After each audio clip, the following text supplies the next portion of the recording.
Institute, formerly the One Archives Foundation. And the One Institute has really been the catalyst for this series of programs, of which tonight's presentation is one. It's entitled Living Queer Archive. It's a discussion, the Living Queer Archive at Lace discussion. And I was not aware that Lace had a queer archive, which I guess now is housed at the Getty, right? Is that right? Yes. So that was really my interest in wanting to attend this program, because I know Lace's history, but I didn't know about this archive, so I'm really wanting to learn more about it.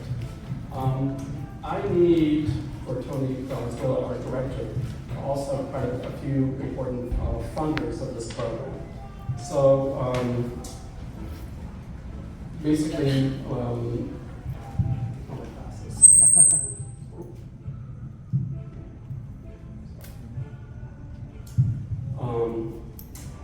I want to thank, for this month-long festival, I'd like to thank a number of sponsors, including the California Humanities, the 3rd District Supervisor Lindsay Horvath, the LA County Department of Art and Culture, the City of West Hollywood, and the California Arts Council. And if you RSVP for this program tonight, we are going to mail you a brief evaluation, which I hope you'll fill out. And essentially that's it. I want to introduce Juan Silverio from LACE, who's going to moderate the panel discussion tonight.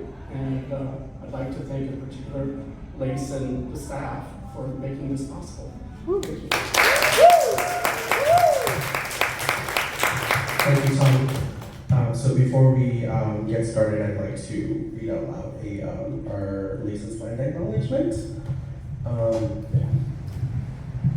LACE recognizes our presence on Talongar, Los Angeles County, the unceded ancestral lands of the Gabrielino Tonga people, who are its original and rightful caretakers and whose connection to the land, water, and culture we benefit from at the cost of genocide, theft, and exploitation.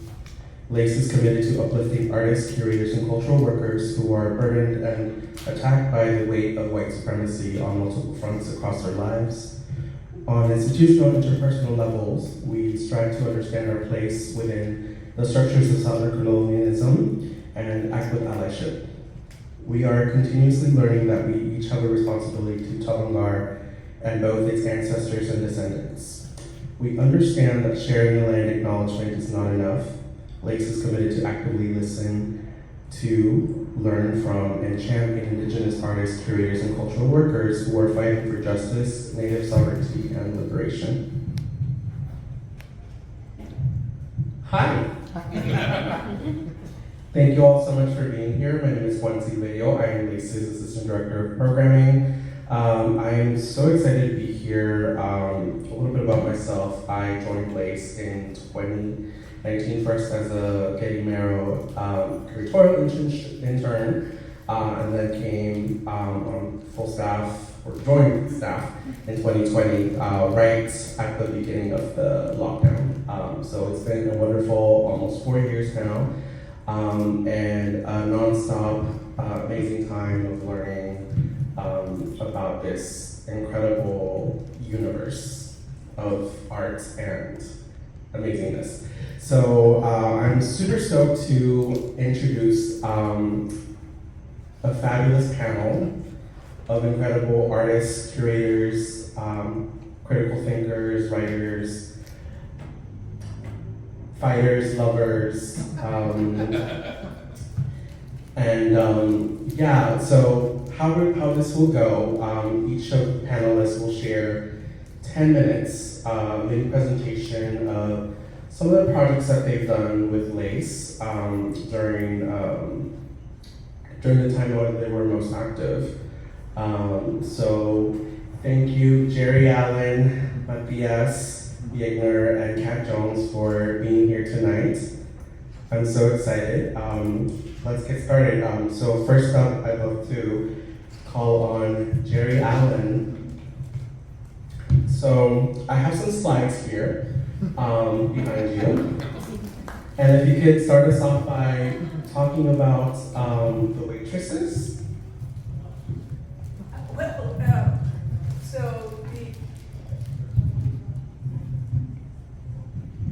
The waitresses were co-founded by myself and Ann Golden, and several other women joined us immediately. We were at the Women's Building going through the Film Studio Art Program, which was a 2-year program for intensive for women in the arts, and it was accredited by 5 different colleges in the area. And what can I say? We were all waitressing our way through art school, so then produced this ready-to-order event, which is a 7-day event, in which we saw conceptually saw this as, everything within that context was art, and we convinced various restaurants in several different neighborhoods throughout Los Angeles to let us do performances over a meal by convincing them that we bring in an audience and they'd pay money for the meals, which actually we were successful in doing. And then at night, if we didn't have a panel of various multicultural panels that were dealing with the issues about women and work options, money, fair living wage, sexual harassment, we would network with other waitresses that we knew that were waitressing throughout LA. So that was is that good? Yeah. Do you want to move on? Do I want to move on? So this was Lace, at Lace. The Women's Building was actually about a mile from Lace. Lace was originally on Broadway.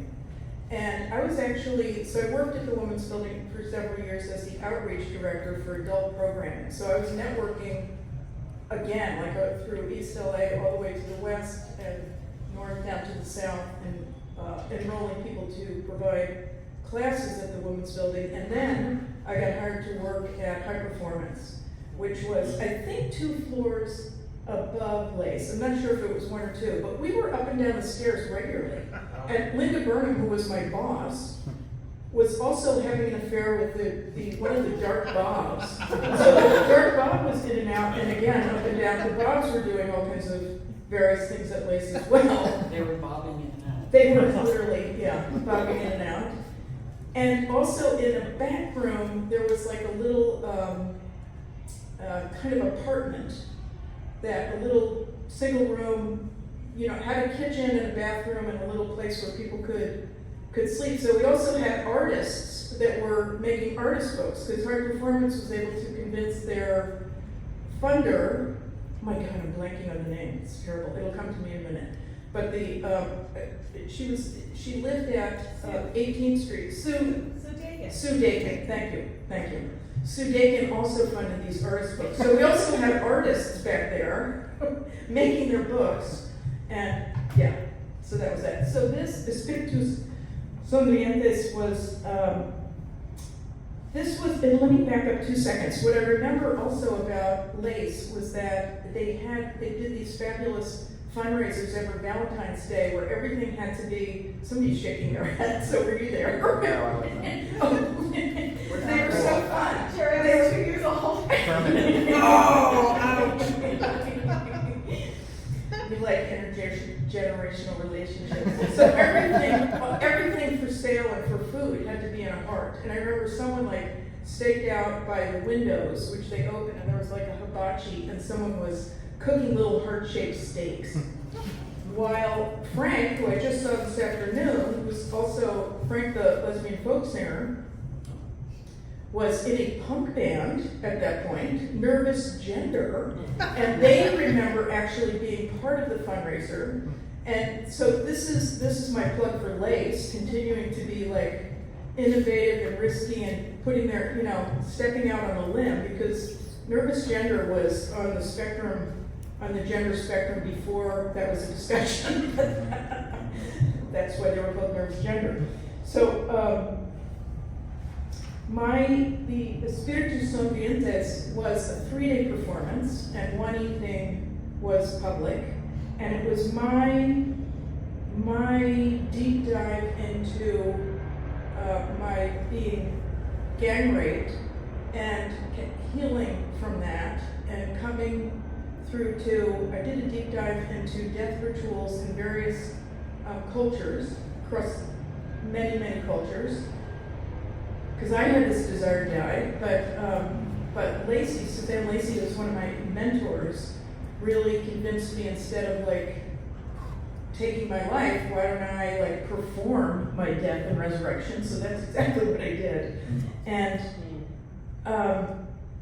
again, at that time, this was not a topic that people were talking about. And I did not initiate this, actually. Lacey and Leslie Labowitz were doing lots of big-scale performances for the media about sexual violence against women. And I was working on all of those. And then, so this was like a 3-day, most of it was private, but there was this public event. And definitely I emerged as, more fully embracing this community around me, and also really embracing the Mexican Day of the Dead, the Dias Muertos, which obviously was so impactful that, it's like live full out while you can. And I love that, I really embrace that Mexico accepts death as part of the cycle of living, instead of this Western Euro, everything is youth, and we hide from death. I co-taught a course on death and dying one semester, and it's the amount, we don't have time to go into it, but the number of ways that the United States hides death from us, and in lead-lined coffins in the ground, as if we can preserve things forever, when in fact we really are part of nature. And now there are graveyards that allow people to bury within the earth and grow a tree. So that I really live full out while you can. I think that's. Yeah, could you share something about this project you did for Illegal's life? Well, that was more recently. Do I still have time? I feel like I'm talking a lot. I'm timekeeping. You have more than 2 minutes. So this debate, from debate through to create, was, this was an invitation to artists of all stripes. It was based on a Model UN, but we were expanding the Model UN from just text-based arguments to all kinds of creative expression, visual tableaus, and resolving conflicts. So one of these conflicts that we were doing was about, one was gentrification, like why can't we have cultural development that doesn't include gentrification, throwing out the original peoples of a neighborhood. Another one was cultural equity. So there would be 8 weeks of prep by the artists that were involved, and then we would, this was a long endurance performance. It would be a day-long performance. So in the first hour would be the presentations by the artists of doing these various tableaus and debates. And then we would caucus. So for instance, if my argument would be strengthened by Sarah's argument, for instance, we would caucus together and strengthen that argument. And then that would be like the next step after caucusing would be presenting to the group again and new arguments. And then along with that, the audience could join in these subgroups and be part of these improvisations. And then then everyone would vote on their favorite resolutions that, whatever the resolution was for whatever that conflict was. So that was that. And those are some of the people that were initially involved. These were co-produced with Inez Bush. Cool. Yeah. At Lace, yes, at Lace. Sort of modeled on party politics, right? Caucusing, voting. Yeah, it was modeled totally on the Model UN. Like, this is exactly how the UN works, and there's a Model UN that happens at the high school level and the college level. And we actually, in one manifestation, did join 600 other debaters at Cal State Long Beach, which was really fabulous. And we got permission to do visual tableaus. So that was kind of fascinating to be part of an actual Model UN. Yeah. That's great. I think that's my time. Yeah, perfect. Okay. Next up is Kat Jones. Woo!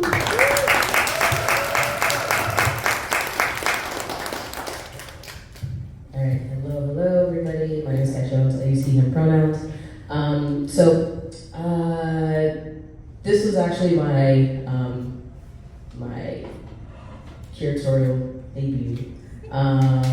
Really proud of it. Really proud of it. So this is a part of this happened through the Emerging Curators program. So I originally had a short film titled Reverence that focused on Black trans masculine movement and revering them in their movement, in their existence. And that was kind of like the foundation for this curatorial exhibition. It consisted of a panel talk. We had some screenings. You can see there in the middle we had Daniel V. Coleman, who wasn't able to be there in person, but put together a performance, and so we were able to screen that. And then we also had a few other performances, as you can see here.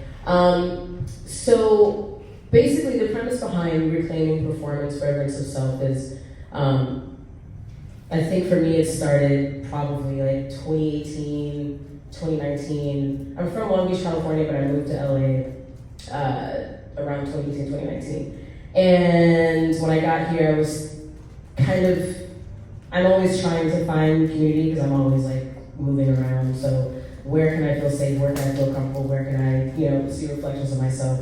And I noticed that like I didn't really see people like myself in LA, or I knew that they existed because I had friends, but like in terms of where we can gather, where we can dance and like be center stage, that wasn't really an option. That wasn't really there. Most queer parties, even like Black queer spaces, the majority of the Black trans masculine folks are kind of like in the corner.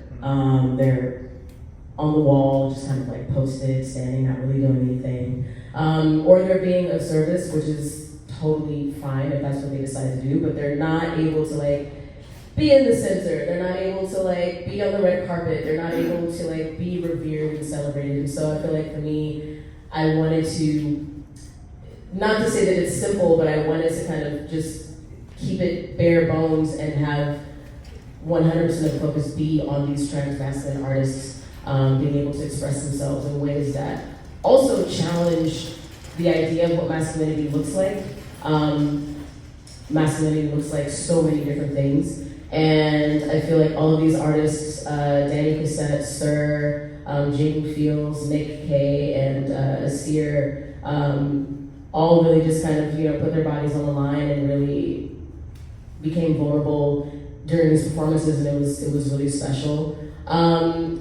Shout out to LAX Art because we were able to use their space for this show, and yeah, really thankful to them. It also worked out that way because thinking about a lot of the performances that queer masculine people partake in, whether it's drag, whether it's dance halls, like dance performances and like rec halls that you have to rent out, and that's usually where these kind of performances are taking place. And it's very local. It's very like, okay, let me call my cousin because they have the hookup and we can rent this space for like an hour or so. It's very low key. No one really knows about it unless you talk to somebody, and then you can pull up and celebrate each other. And for me, I felt like I see those spaces as holding as much value and weight and gold as a lot of the, institutional spaces, right? But I think as a society, we don't see that. We see if it's not in a specific institution, if it's not in a museum space, then it doesn't have the same weight. And so for me, I wanted to bring the essence of those rec hall spaces into a gallery space like LAX Art. So thinking about like even the most simplest things, this vending machine, like you're gonna find that in a rec hall. You're gonna have like the grandma cookies, you're gonna have the Funyuns, you're gonna have all these things in there, right? Like you're hungry, you're gonna have like the styrofoam cups, whatever. You're gonna have the basics in there. So I wanted to bring that into LAX Art because I don't think that would have ever been in a space like LAX Art, and I think that's really cool. And then also just making sure that I'm incorporating queerness in every facet of it. So in the middle you have products by queer masked folks that are available for purchase. So just thinking about how I can activate the space as much as possible. What are they? So we have Florida Water, we have by Steven Song, and we also have Glory Worldwide chapstick available through another friend of their organization. Is called Glory Worldwide. And all of these products are by Black queer masked artists and performers.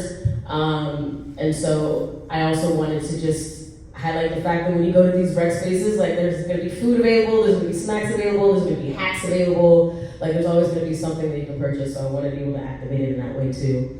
The previous slide, here, the flyer, I wanted it to look this way specifically because it reminds me of, I think it's very specific to LA. The Colby poster. Yeah, when you're like driving around LA, all the poster, like all the telephone posts, you have these kind of signs that are like, hey, come here, show up. It's very community focused. This is like how the word spreads. And so I feel like, well, not I feel, an extension of this curation was me going around town and like putting up posters like on those telephone poles. It's funny because one of them I posted up near my house, and it was, I think the last time I saw it was like maybe like 5 months ago. Like it was taken down, so it's been up that entire time. And it's also really cool to just see how it's like become enmeshed with the community, right? Like the fading of the sign, like no one's taking it down, like they're keeping it up there. So yeah, I was really excited to be able to just feature some amazing artists and specifically Black trans masculine folks because we're not given that space. And I think that it's time that we do have that space and also think about how we're using exhibition spaces and museum spaces to highlight a variety of groups of people. And give reference to them. So that was his performance. I think the next slide, I don't know if you're going to show the next slide, I think there was Let's show it. little clippy clip. So, yeah. This is Jaden Fields. And I know it's a montage of a few, like an overview of the whole show, but this is his performance specifically for this moment. If it works, but this is also beautiful too.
Essentially my outer work in the world. That's how I feel. Like it just, for when you're walking and existing in a space where it's like, you're only supposed to dress this way.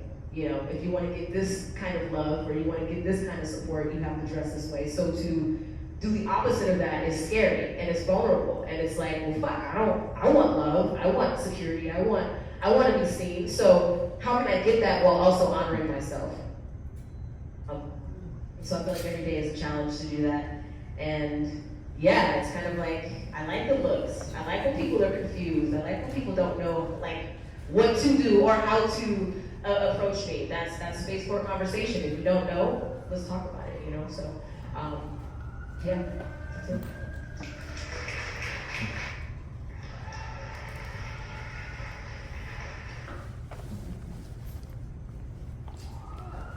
I'm trying to think if there's, I don't know, how much time do I have? Have I passed? It just ended. Oh, okay, just, okay. Well, thank you.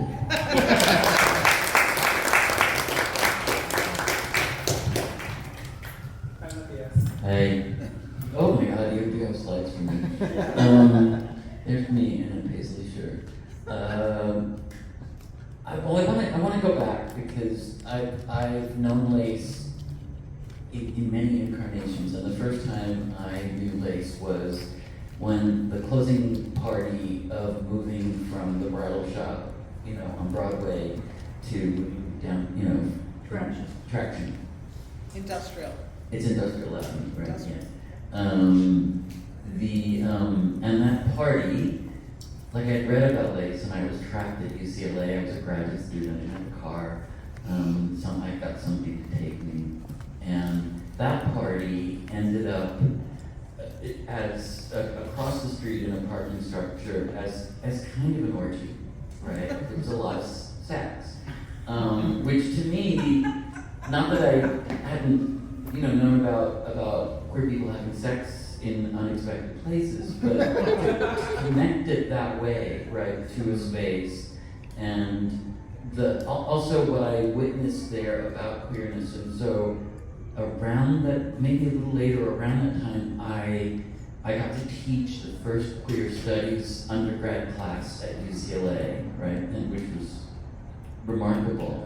But partly I was co-teaching it, so a lot of the syllabus was pre-decided. But what I noticed really quickly is that she and I represented queer people, living queer people, right? But it was all like cultural material. It was mostly literature, and then some sociology about queer people. But it was very it was already queer studies was already established. It was becoming an academic field, and I felt such a disconnect, right, between what we were doing up there in front of the class and what was really happening, and that disconnect, I never really understood it until I became connected to Lace, because there was, in the clip you just showed, there was somebody that said that it was just about being in their body in public, right? It's like it's not a performance, right? It's like an inhabitation, and that I feel like was very kind of key to Lace's history, queer history. All right, so I was in this exhibition shortly after that with kind of landmark exhibition that I was kind of dragged into because it was not an anti-AIDS exactly, but it was an exhibition addressing AIDS that was not from the point of view of militancy and activism. It was very melancholic. I think you can see it, right?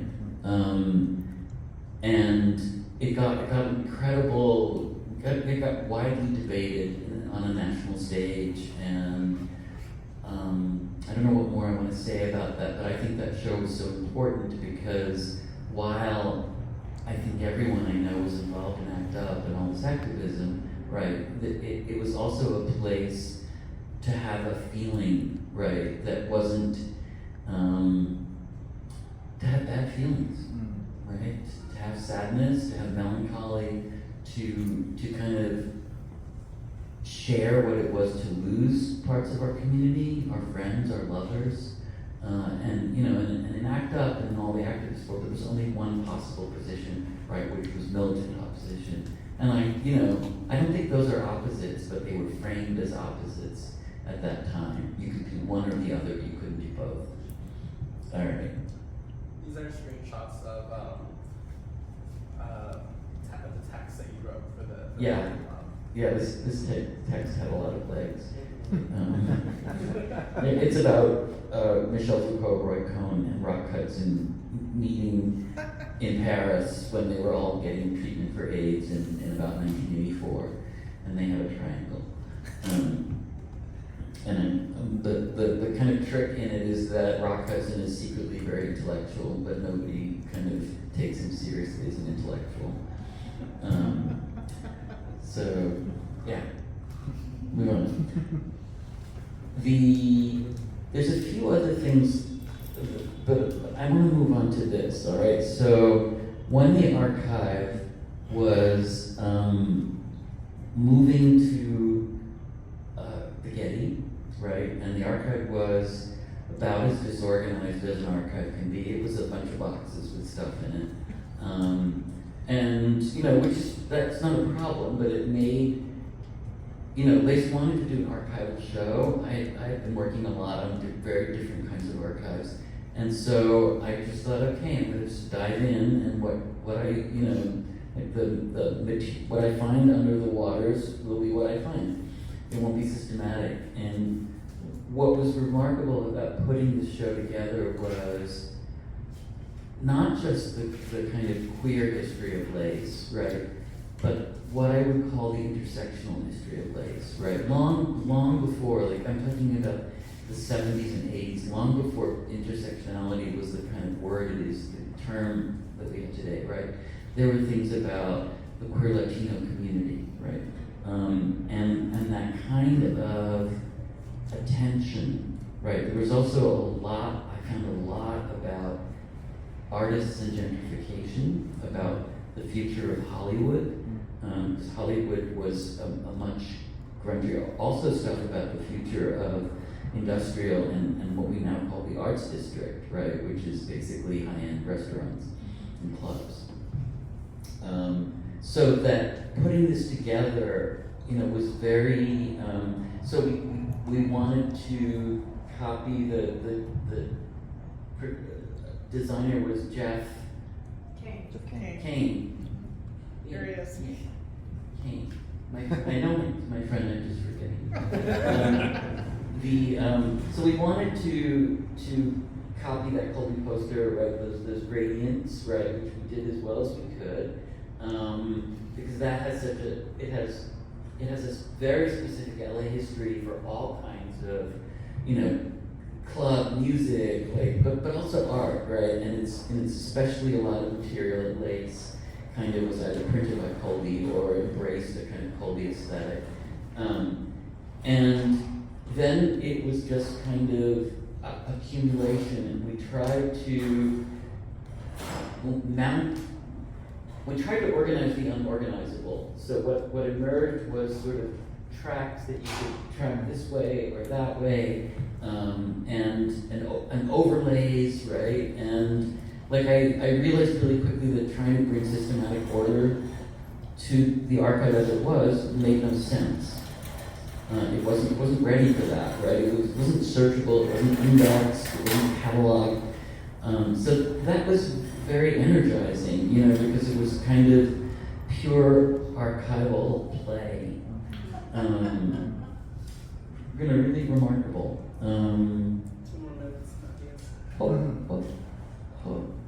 This is the last slide. Yeah, we had a ton of video material that Ambre curated. What else can I say about the archival impulse? Also thinking about the title, right? This desire to make a record of who was here and what they did. Very moving, moving sort of in a particular way in a queer community ravaged by AIDS, right? But moving in many senses, because what was also being documented was the erasure of many communities in LA, the erasure of neighborhoods, the gentrification of LA, and the kind of complicity, right, and resistance that the art community had in that. I surrendered the rest of my time.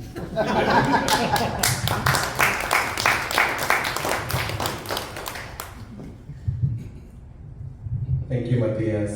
Thank you, Kat, and thank you, Jerri, for sharing a brief synopsis of the wonderful projects that you completed. So now we jump into what I call the sample planner section. So I put together a little sample letter of archival material. All of this is digitized. So things that I've found on our website, what we call the LACE archive, online archive, and our internal database. So here's a cute little selection of different visuals from like throughout LACE's history, posters, artwork, Frank, exactly. So we're gonna move on to other visuals, and I have some questions that are for the three of you, and we'll get going. So yeah, this is these are visuals from the Gronk and Jerri Allyn show. They put together an exhibition called 10 Years of Life. So they've been longtime friends, and they had a really beautiful relationship with like mail correspondence. So they wrote each other a lot of letters across many years, and so you can see some text right there on the image with the left from Jerri to Gronk, and so Gronk invited Dreva to come to LA and do a show together, celebrating the last 10 years of their friendship and the work that they were doing. And so that kind of got me thinking about kinship, especially within queer communities. And in the context of LACE, what are some of your observations and also experiences with kinship between other artists, and how does that inform exhibitions and programming or even artwork production? Can you get us started, Jerri?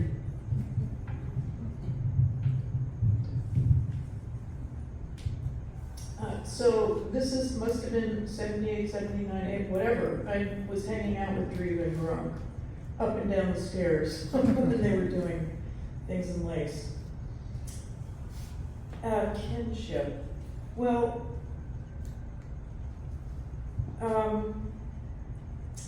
when we initially talked, we talked about things that we had seen at Lace. So I think I wrote notes because it's so easy for me to get off track.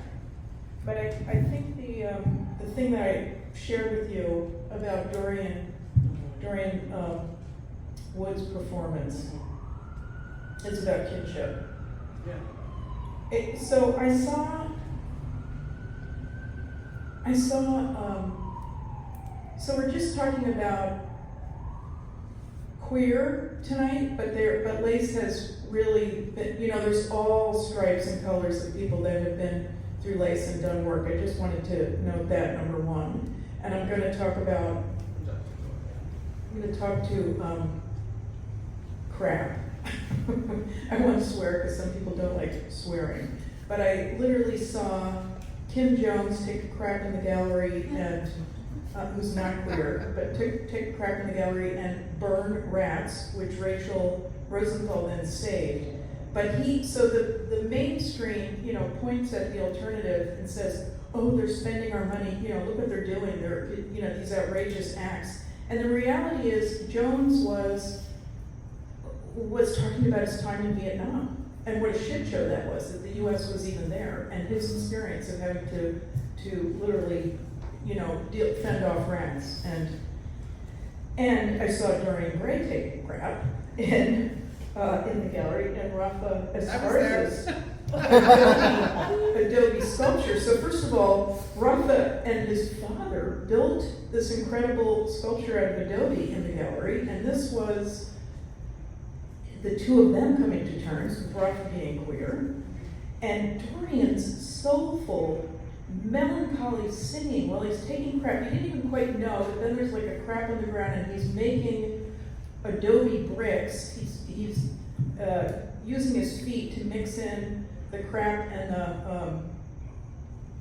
to make literally an Adobe brick, how it's made. And for me, it was totally primordial, because again, I had after this Espíritus Sonrientes, I had a 6-month residency in Oaxaca and actually saw, so all the artists that I met in Oaxaca came from little tiny villages, subsistence farmers, and Toledo had a special innovative school that he got artists from the villages to come in and train them in Oaxaca, but they would take me to their villages, no running water, no porta potties, no, they literally were, the bathroom was in the fields. But again, this is like a reflection of, the plants that grow come from manure, come from crap in the ground and grow. We eat these fruits and vegetables, then it again dies and goes back. So to me, it was such a profound experience of a reminder that humans are also part of nature, even though the Western Euro trend has been to like control nature, separate from nature and from this. So it's just really profound. That was an incredible. Now it's new frame kinship between Dorian and Rafa. Different angle. Yeah, what are your thoughts? I think for me, separate from curating the show, a lot of my personal work has been really, it's been mostly just like me working with myself in isolation, really.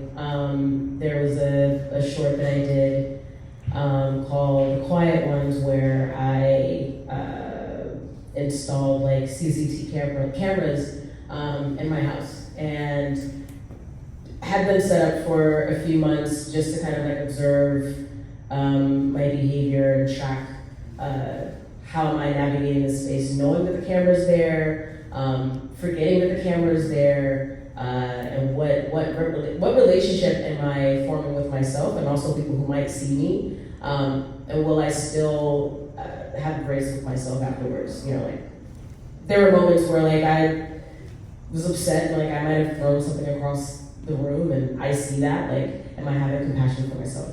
So I say all of that to say that like a lot of the work that I've done has been like me by myself, like feeling the feelings, processing it, and then creating whatever, and then I'm like sharing it out with the world.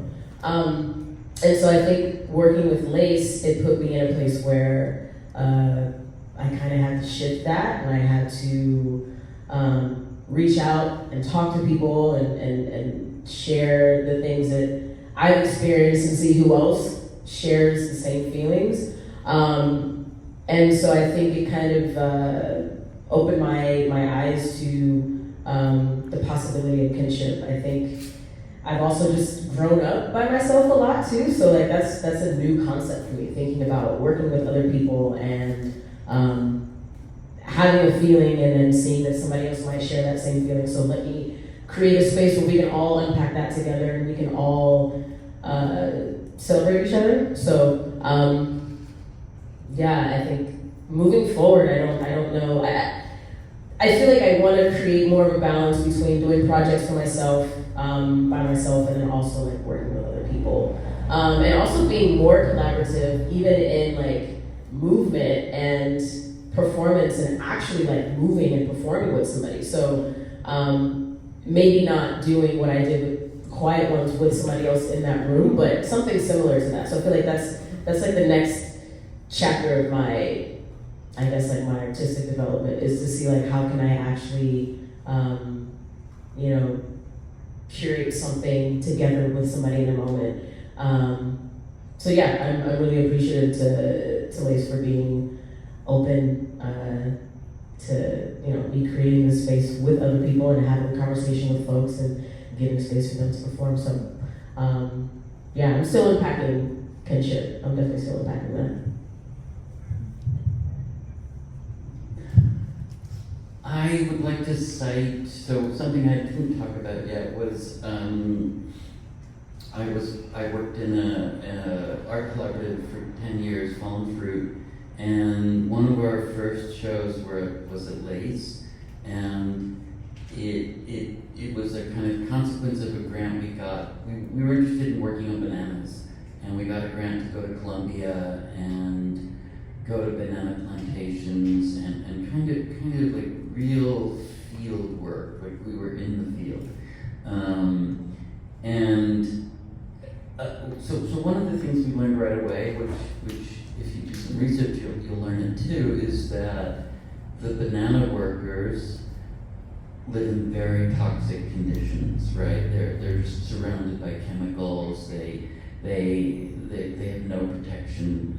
And we also wanted to, like, the banana felt like a very iconic fruit for us because it's kind of always there, right? It's always there, and we wanted in that show.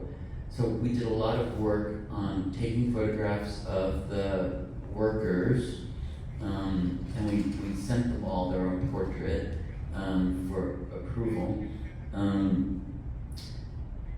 But we wanted to show the works, we wanted to show a kind of invisible labor, right? And we also had, at the opening of that show, a lot of bananas. So we wanted people to eat bananas and eat them together, right? Which like mostly eating is either very intimate or even private, right? It's not a public kind of thing, but just that, so at least two kinds of intimacy there, right? The intimacy of us with the invisible laborers that feed us, right? Very important, but also the ways in which we feed each other or watch each other eat.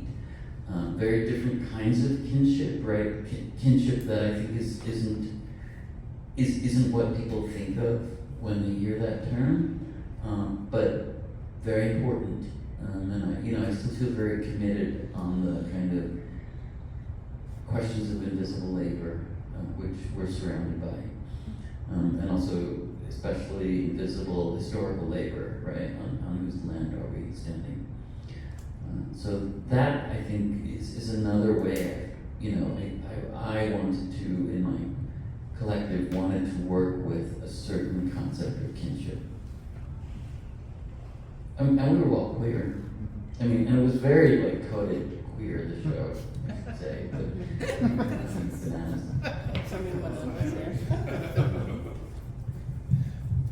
Thank you.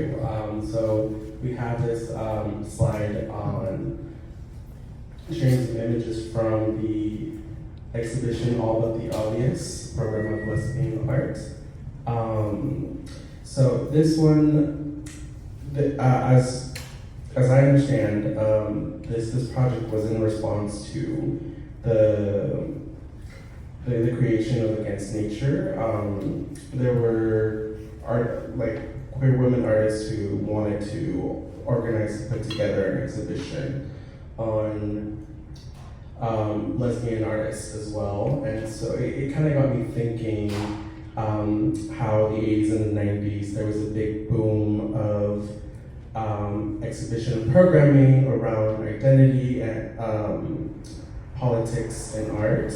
And I think there's a big resurgence right now too, and we see it happen in our current exhibition and programming as well. So I'm, interested in hearing some of the thoughts of our panelists tonight about how we can, in the context of these shows that were meant to be practice inclusion, how do we practice inclusion without kind of tokenizing the community, the folks that are coming from underrepresented backgrounds? And maybe you, Matias and Jerri, can give us a little context too about what was going on at this time that kind of prompted this too.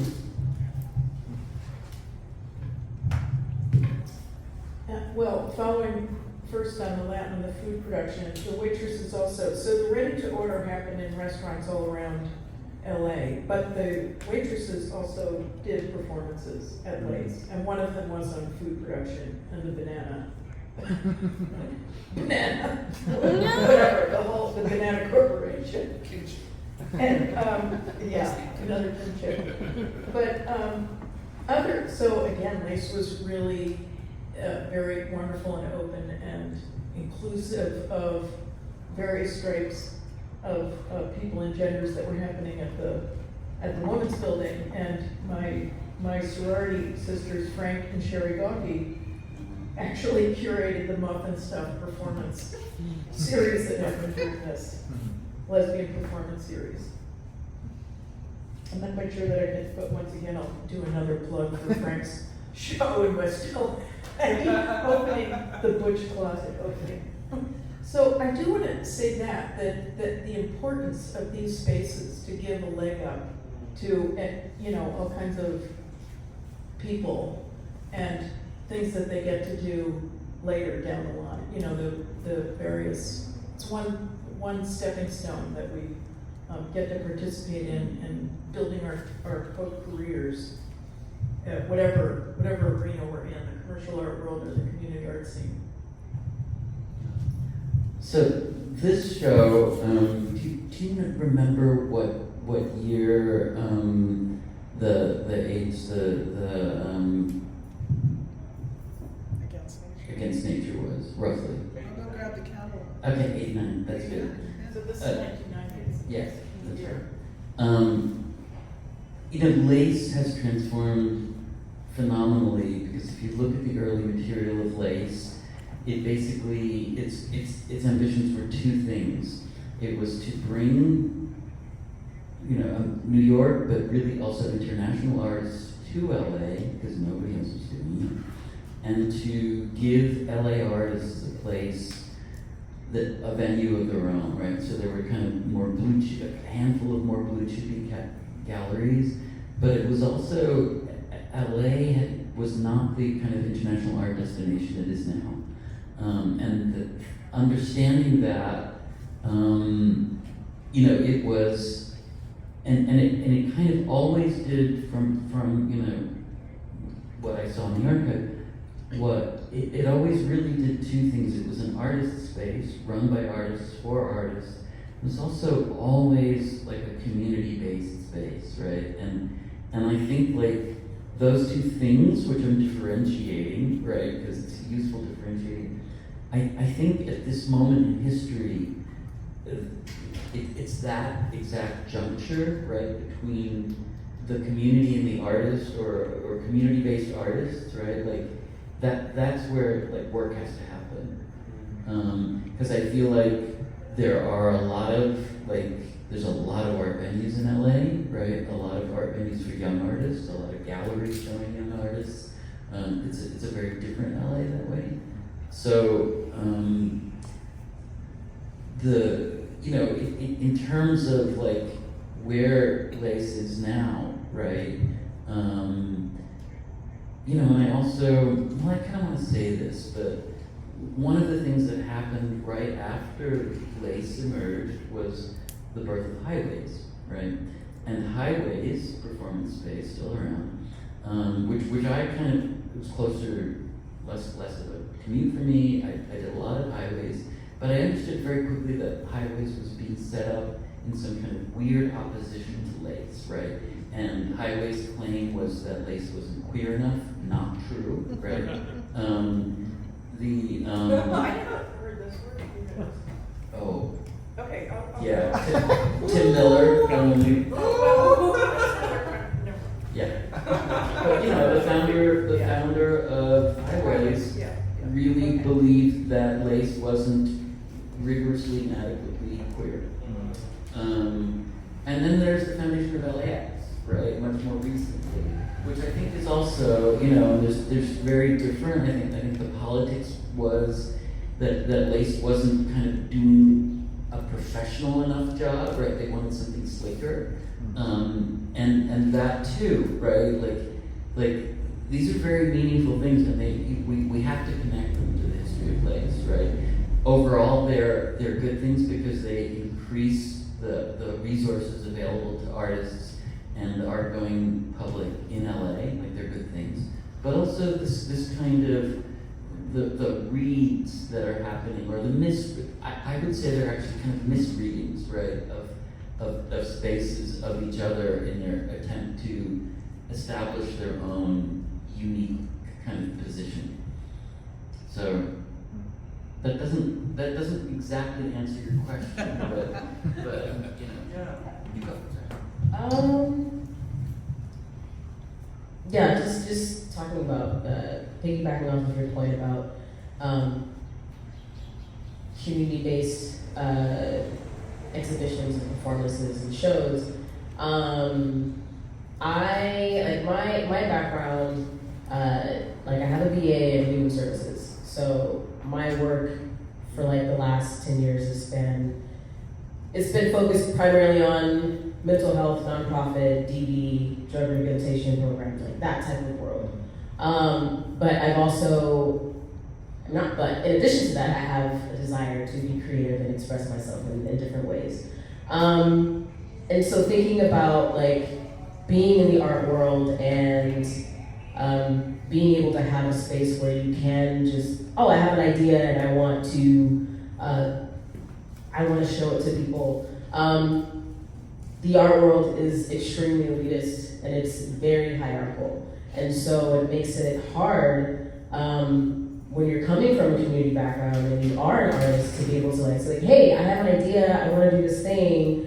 Where can I do that, right? And so again, it goes back to, the reverence of self, where you're doing it in rec halls, or you're doing it in someone's garage, or you're doing it like wherever you can find spaces to do it, because whatever it is that you're trying to do it's not the blue chip level, and that's not where I'm at. So I think, it's really important to have spaces like this where you're able to talk to the team and be like, hey, this is what I want to do. How can I do that, right? And also stepping back and allowing the artists and the curators to take the reins on what it is that they want to do and how they want to curate the show, and trusting them to be able to bring an artist or to be able to create a show to speak to their community. And I feel like Lace does that.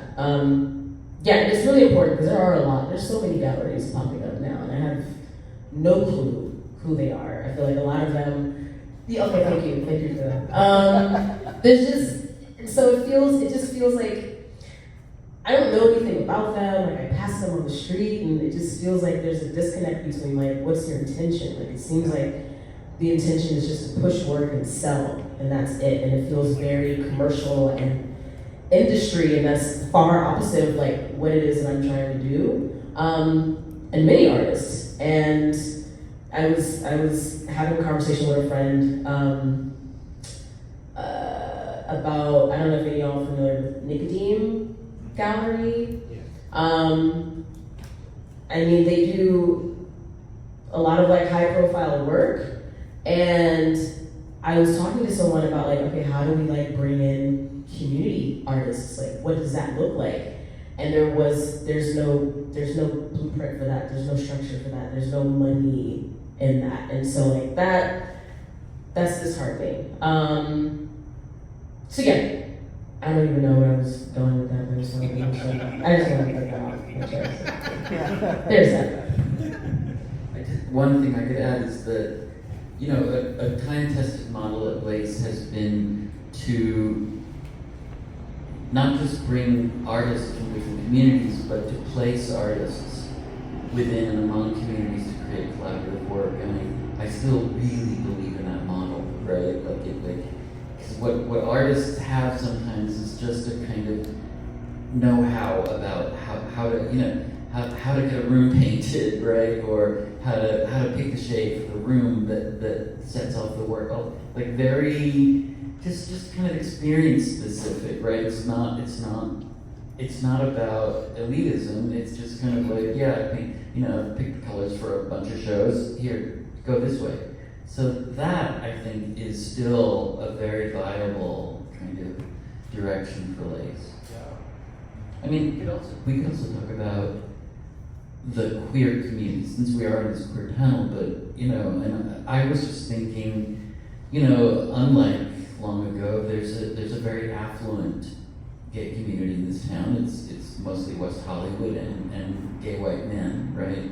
But tapping them somehow, right? I mean it. I mean turning on the faucet there, and saying you don't need Lace, but Lace needs you, and to kind of address all the queer communities that are not financially empowered in that way. That's an interesting idea. And I want to add to artists also are more familiar with how to relate to their communities too. So LACE's allowed that. So yeah, I've definitely come of age in the last 4 decades within the artist-run space and alternative space. You're still waiting to come of age. You're still in the parking lot. But the artist-run space has become, in some instances, there's some dis-ease literally around it because it's become, in many instances, a nonprofit kind of, a nonprofit institution that becomes a stepping stone for the commercial. And I don't want to, I mean, the reality is we have to pay the bills, we have to, you have to make an income somewhere, but there is something in between, like you were saying, that of keeping some sense of the artist-run space. And I'm not quite sure how LACE reviews proposals at this point, or whether it's all internal, but I think one thing that's also worked over the years is to maintain a peer panel, a peer review panel. So you're literally choosing artists from various communities that can, that can review proposals. And I don't know, is that, how are proposals? am I getting into executive too into? Anyway, we don't have to go there, but that's another way that I think has been. Well, there's the Emerging Curators Program, which Kat was the recipient of for 2021. So that's Matias has been a panelist. So that there is a we do not select the emerging curator. Our panelists do. Yeah. Great. So we'll wrap up our final thoughts here because I do want to make some time for a Q&A with the audience. So kind of talking about working in collaboration. I'm ending our little slideshow with this project, Cavernous by Yunjin Kwok and Salon. And this was such a explosive exhibition, and explosive in the best ways possible. There was collaboration, there was just multi-mode ways of working. I think it really, the artists involved in the show really embodied the spirit of what was making LACE in its formative days. And I like reading about the production of the early days and then the current days. It all kind of felt aligned. And so, thinking about that and thinking about how LACE is continuing this tradition of being a platform for artists working collaboratively and in a collective, like how in your observations and from your experience, like how can our archive, continue to document that and preserve that? Can you say a little bit more about the strategies that what made this show everything that you're talking about? Like what were the strategies they literally employed? Are you saying because they were collaborative? Anyway.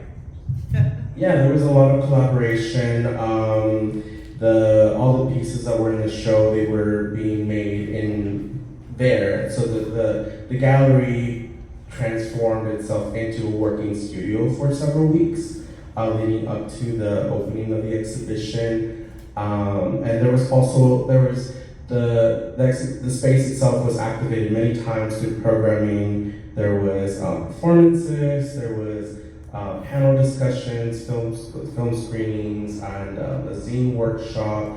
I think the space kind of was made, activated in a lot of ways that I definitely haven't seen in other spaces, but I think it was such a beautiful ode to the early years of LACE, but without really calling on it too much. I think it was just it being itself. Everyone was being themselves. And someone who was not working directly in that project, like I could get a sense of seeing these parallels like across different times. That's kind of what made some connections there. Hey Juan, I just want to interject also that there were collaborations with institutions like the One Archive. There were works that June incorporated, it's in the second slide there, objects from the archives that were unclassified, and they sort of highlighted them and elevated them and used them.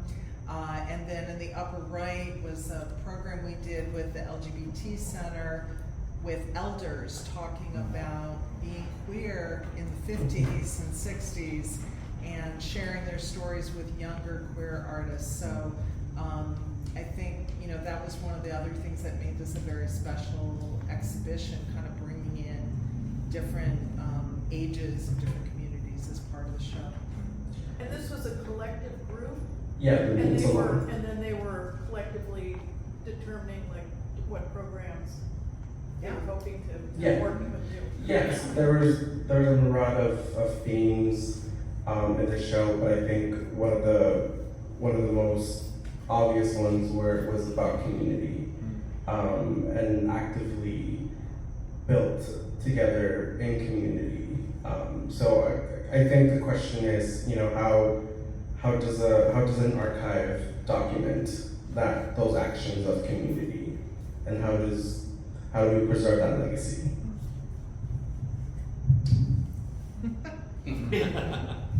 Pass it on, yes. Yeah, let me think of that. You brought up something that I would like to talk about, which is collaboration, right? And I feel like we went through a decade of remarkable, successful collaborations, and you know, and I was part of that decade. And what I'm seeing in the art world sort of beyond us, right, is that collaboration is really, they're not interested in it anymore, right? So I think that's every reason for Lace to double down on collaboration. And the kinds of collaborations that I've seen already at Lace were so productive, right? And okay, which leads me to a thought about the archive, which I think that, so I had a lot of exposure to a performance art world where the documentation of the performance was almost like more important than the performance, because otherwise, you know, it couldn't happen. And that came after an early day, which was very anti-documentation, right? Like that what's happening in this performance is here and now, and that's it. No traces, right? So I don't feel like either of those is probably the right thing, but I know that trying to over-control the archive, I think letting archives be a little bit unregulated and uncontainable is really productive, because so many archives are so managed, you know, and the entry of new materials is so managed. So like to be attentive to that, but also to have play involved, right? And not worry so much about consistency. Finding that balance. Finding the balance. Finding the balance, right, between a kind of Chaos and control. chaos and order. Yeah. Exactly. Order. Yeah.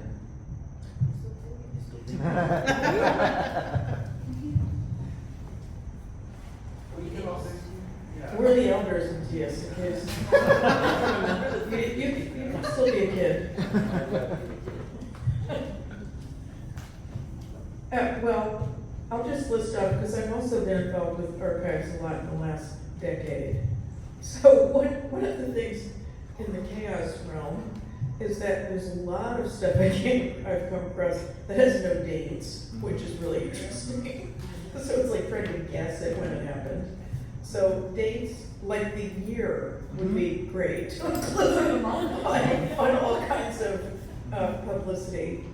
And there's an incredible variety of you know, there's photographs, there's video, there's audio, I mean, now we have to translate all the digital stuff every 10 years. So that's a challenge. But also I've come across people that are doing incredibly creative things with archives. So that I would say actually, boy, I'm really dating myself. In the last 20 years, I've been involved in institutions that opened their archives and let artists, in fact, I was working at MoMA for a year on Latin American artists of the 20th century. I got contracted to do all the programs, and the education department, which is the only department of the 18 departments at MoMA that had to raise its own money, which is telling right there about, you know, education and community, that, you know, making things potentially more accessible to a general public. Aside from that, the person I was working with, who's still a pal, got really in trouble with the curatorial department because she created this whole series inviting contemporary artists to choose something from the archive and talk about it. But that's, I think that keeps archives alive. And this is all work from the archive, but maybe like for one, a next step is artists responding to this. And the Women's Building actually went through this a few years ago, where opened all the archives due to Lauren Bond and Metabolic were very generous in funding and literally providing an archivist and allowing women artists to come in and look at the archives and then respond to the archives.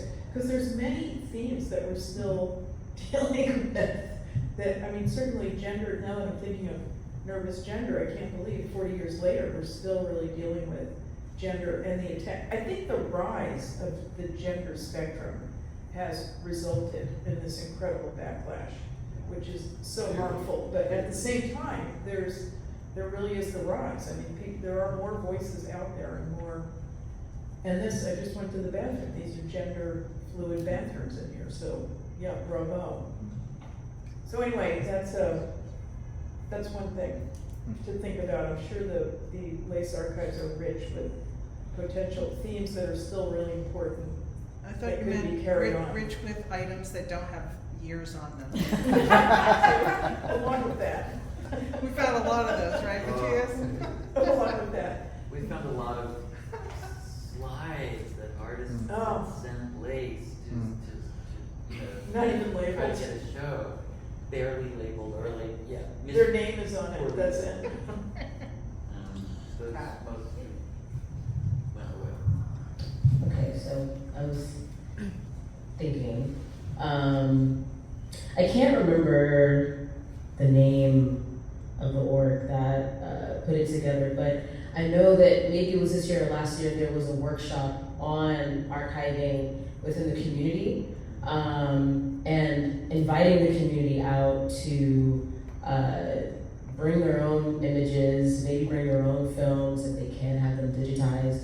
And that could be a space where, you know, we are getting the dates and all that together. But I think about that as a way to build on archives, whether it's queer or not, within communities, because if we're inviting people outside of these institutions to contribute to the archive.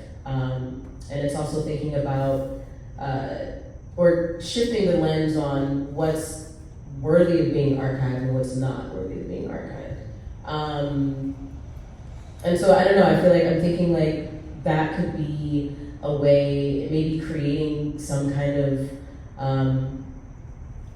chamber for those who are coming in from the communities to be able to, if they're willing and wanting to offer their images to the archive, maybe as a donation, but like making it, stripping the whole like, all the institutional connection steps to it, right? Because thinking about like my grandma and, you know, images from her kitchen or whatever, I'm using as an example, like that's just as powerful, especially if it's reflective of a community that I've lived in, and this might be, you might be doing a show that's, you know, highlighting Los Angeles' history with kitchens. I don't know, it's a very specific niche example, but thinking about the importance of my grandmother's work as being a part of that archival show. So, I don't know, thinking about like inviting people from the outside to come in and bring in their work and talking about what does it mean to archive and the importance of maintaining, your own personal images,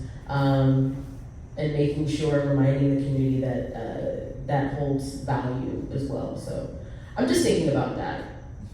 I'm always like, how can we make sure that everybody is included in the process, and it's not this thing where it's like, oh shit, I don't know anybody, or I'm not part of this world, or I don't have this background, but like, I have images just like these images that I see, so what's the difference? There is no difference. It's all part of it. So how can we bridge that gap? So I don't know, maybe a workshop on archiving within the community.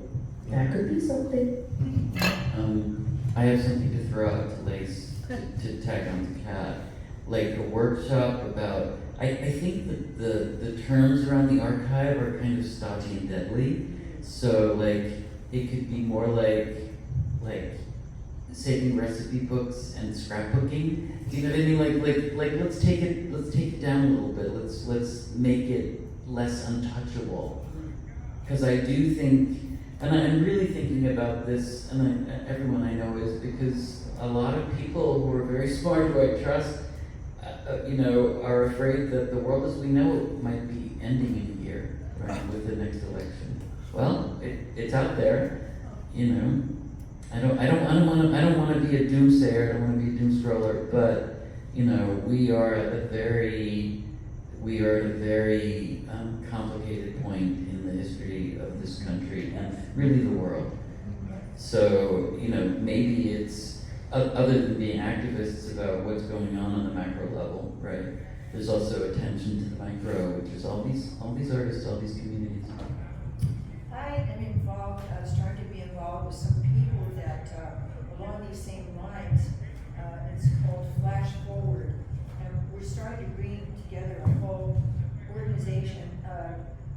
The whole goal is to recount what happened in the 60s and 70s and the 80s so that it's not lost, and also in response to this whole erasure thing that's being promoted by the more fascistic elements in our culture. So it's very, very important to do this. Are you working with the One Institute on this? I am not Because yet. they are an official archive, and something that I found out is that there are activist archives, and there are these really stodgy archives. So some archives are nearly impossible to get into. You have to have very official credentials. Like you're saying, they're very elitist. But then there's activist archives. There's a South Central Library that's a totally activist archive. Southern California Southern Library. California, yeah. And then there's LA Contemporary Archives, very open, and the Political Graphics, right, Center for the Study of Political Graphics is an open activist art. So there are, and the One Institute, the archives at USC are totally open. And I invite everyone to get there, and every queer to make sure that their stuff gets there, and their grandmother's Yeah, we're going to recipe books too. big effort to connect and tell everybody who can about this incident that's going to happen, this event that's going to happen, including the Masons, whoever, everybody, in an attempt as a movement against the erasure of us.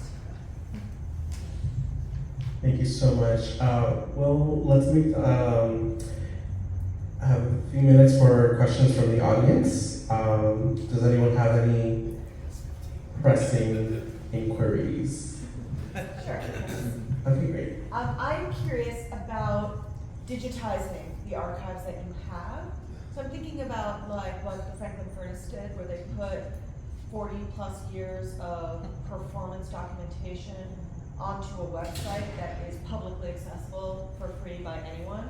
And obviously they must have gotten a lot of funding to do that. But I was just curious to know what, if any, plans or thoughts Lace has about your storied archive and how to make it. I just wrote down available. IMLS grant Yeah. application. I was Next thinking of- year, we gotta work on that. Well, we got one at 18th Street, and it was for that kind of thing, and also oral history archive. Yeah, we had one my first year at Yeah. Lace, and so it's time for us to go back to them. I mean, part of, you know, the physical objects are at the Getty now. So some of the things that Matias and I put in that room, the unique objects went to the Getty, and then of course copies of the ephemera. And the Getty's pretty open. You can go, you can Yeah, make an appointment with the Getty, and you can go through an hour of Getty. It's not it's not processed yet. Yeah. It's one issue. But it is. Yeah, it's not processed A lot of them yet. can get to the lace This archive. is a good But I'm time for just someone to saying, do a Yeah. the doctorate on Getty lace. is more open than most of the academic archives. Yeah. But it is, I mean, I have a whole job description for Oh, yeah. this, Okay. which one of the things that I'm excited about is how much is online in general Yeah. that wasn't around, 30 years ago. So for example, just think about the LA Times. Every article, every review of a show from the 80s is now available. Well, I would love to link those things with the entries, in our online archives. And also, it was interesting what Kat was saying around, not just opening your archive, but inviting people to come in. When I worked at Otis, I did a lot of this because I was the alumni director for a while. I had, like, somebody sent me a ceramic thing, and they said, I bought this in the 70s, but I don't know who the artist is. So I sent an image of that to every ceramics alum I could think of, and then it was so fun. Like, all these people started writing back. It could be this guy, it could be this woman. Of course, we never discovered who the artist was for sure, but people, like, I started introducing them to each other, and it built a lot of excitement around ceramics again, and so I love that kind of thing. It's a long game, though. It's a long game. That was a question. Well, actually, I was just going to reply. So, Brad lives on a sec. I'm the new CEO of Tom Finland. So, all of these problems that you all talk about, everyone has them, including Tom Finland. Yes. That's only one artist. Yeah, exactly. Right. Well, and then there's the other component. We represent queer artists. We represent homoerotic queer artists. We represent Tom Finland and everybody who thinks we need to own all of their collections. That's my evaluation since June 5th. So I'm still bleeding from the start. But it is a lot, right? And it is our responsibility as a steward of Tom's work, as a representative to the community, to the queer community, to the art community. I always put art last. That we do those things. That the collectors of Tom's art can go and research and find out where pieces are. That we have no idea where 500 pieces of Tom's artwork is. Yeah. And so even somebody with this iconic name has, she and I sat here and made little lists on our phone because I can't remember shit anymore.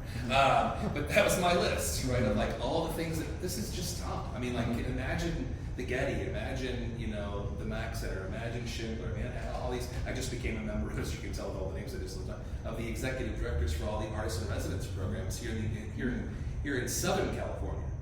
And I think it's 18 are on our little email list, and that's not all of them. And so you have all of those artists that are coming from all over the world. Like, we have an artist in residency program, we allow 3 every quarter. They're coming from all over the world. And it's important to support those artists in terms of what we can do, not only locally, regionally, nationally, but internationally as well. We have an artist from China. You can't do queer art in China. You're put to death. Number one, just being out, right? And so the first time he got to present his art, I saw the video, and the first time that he got to present his art, sorry, it's very emotional, was astronomical to him. It was he couldn't hardly get through the presentation because he had 65 people there to see his art, his queer, homoerotic art, that he will never be able to do when he goes home. And it's important that you document all of those things. And so we talk about documentation. The last thing I also was one of the things I'm doing with our programs is we have art and culture events that we do across the world, actually. Berlin, London, here in Los Angeles. We just had our last one. I've always put it up to our artists, to our attendees, everyone. Here's an email address. Please send us pictures. Please send us information capturing anything that we can capture that we may have missed, even though we do have a house photographer, right? Capturing all of those things and getting it and collecting it from everyone, because you never know what might catch someone's eye. You never know what story you can tell with a picture, and we all know a picture is worth 1,000 words. And so, being new, I actually am a 25-year CMO veteran, so Chief Marketing Officer. So this is new. I'm an iPhone 15 Platinum, and Tom Finland is a flip phone. So, we're both cell phones, but we're gonna get there. You're actually, that's a fabulous strategy. You're actually asking for people to already digitize. Yeah, already digitize things, yeah. That's great. I hope I'm not going off too much of a tangent. Yeah. So I'm glad to know that you said that you're new in this position. Okay, cool. So I recently did a shoot with Clifford Prince, who was a photographer for Tom of Finland, and thinking about the historical representation of Tom Finland, predominantly being cis white gay men, and me being a part of that shoot was really special. And I guess what I'm hoping for, well, to give a backstory, there was a little bit of conflict with the shoot in terms of my representation being a part of it. And I love that. It's great. I love conflict. I live for it. I live for people to be rattled by my place in space. And so when you're speaking on marketing, I guess what I'm hoping for is, because we're also talking about archiving, right? Like, if I'm a part of this shoot and we're wanting to change the narrative of representation or making it more expansive, we have to double down on making sure that people like myself are visible in these spaces. And not to do we're gonna make you a part of this shoot. We're gonna make You're number 8 Oh, on my list. okay. That says cat in the next shoot. Okay, that's very sweet. But yeah, we have to double down on making sure that if yes, I'm a part of that shoot, and that's great. But evolution is the word yes. Because you talked about the organizations, what you have to do. You said that they changed from the thing because they didn't think they were doing it the right way. That's the biggest thing that I see, because I'm a father, I'm a grandfather. My family has been in West Hollywood for a very long time. My brother and his husband were partners with Capital Drugs with Ruth. So my family's been, in West Hollywood for over 35 years, and supporting the HIV and AIDS crisis and commitment to the gay community and the lesbian community. And now we're doing it on the art and culture side as well. And that is my mission, that it is not just my joke, and these guys know it is, that this is all the leather you'll ever see. Because I'm the other end of the spectrum, right? And I want that. Yeah. I want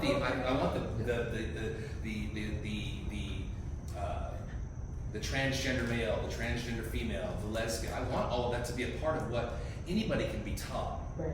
I want Tom not to be the artist. I want it to be as your pronoun, right? I joke, and I shouldn't, but I do anyway, because my granddaughter calls me Glampa.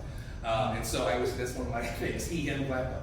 Because that's taught to me a lot. And so I want to be comfortable with how those pronouns work for people, and that's what I get called. So I do want more pronouns to be involved in the single letter word named Tom, right? I think Finish what you were saying. Thank you for sharing. I think the point that I wanted to highlight was just emphasizing if we're talking about archival work and making sure that it's accessible to people, that we're working at all the levels, and so that it's not just performative and that it doesn't just stop at we're gonna put you here and then it never sees the light of day, right? I don't want to be a part of something and then on one hand it's we're really excited for you to be a part of it, but then you don't even know that I was a part of it at all. I know that I was a part of it, or maybe the people who were on set know that I was a part of it, but nobody else. Right. What's the point, is what I'm trying to say. Right, exactly, and I think that's extremely important. Like when I look at all of the work here on the walls, like I also want to see myself here. I know that the LGBTQ trans queer community is diverse in all of the ways, so like we really have to make sure that we're digging through the crates, doing whatever we gotta do to make sure that we're all on these walls. So I think that was what I just wanted to like hone in was it, because I thought about that immediately when you said that. So I'm excited for the position that you're in now, and I'm hopeful that that can happen moving forward, because we need it. So yeah, I just want to make that comment, but yeah, we can open it back up to the floor. Yes.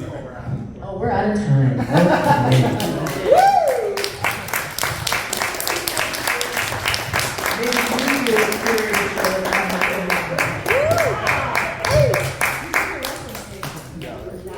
Thank you so much, Jerri, Matias, Kat, for sharing your wisdom, your joy, your enthusiasm. That's the same thing, sorry. It's that time. This was a wonderful discussion. I just want to thank again our hosts, our hostess.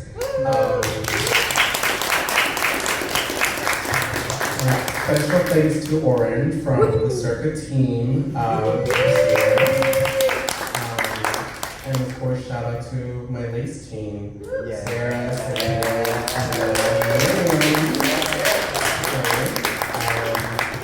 thanks all for coming. We have our last program of the year coming up in December, a film screening with the one and only white boy screen, Michaela Tobin. Thank you again. We'll see each other at the archive sometime.